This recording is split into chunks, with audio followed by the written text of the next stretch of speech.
There's a stubborn myth that once you hit a certain age, say when you start using phrases like back in my day or have a favorite chair, your brain is done learning. That your days of mastering new skills are over, and you should stick to Sudoku and complaining about passwords. But science has a refreshingly rebellious take.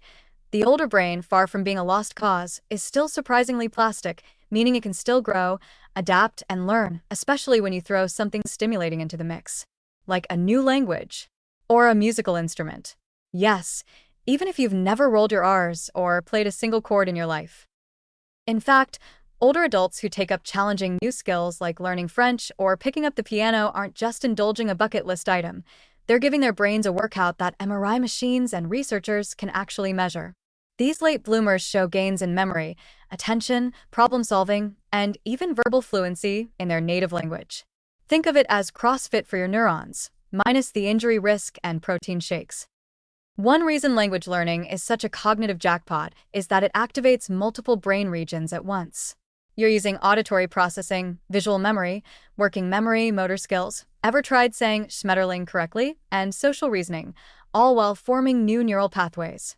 And the payoff isn't just bragging rights at dinner parties. Studies have found that bilingualism can delay the onset of Alzheimer's symptoms by up to 5 years.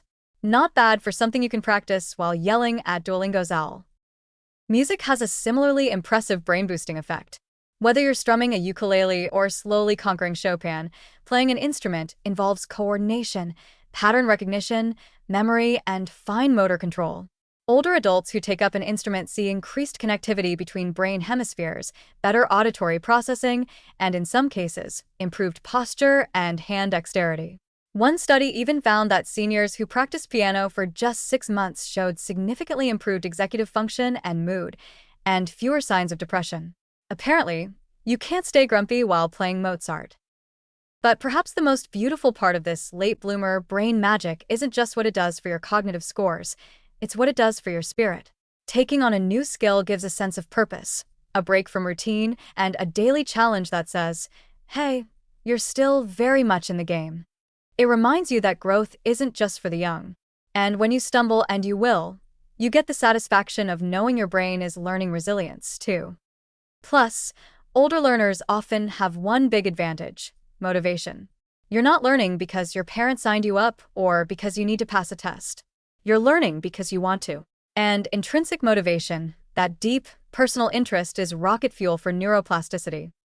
So if you've been thinking about taking up Spanish, the violin, or even learning to code just to impress your grandkids, do it.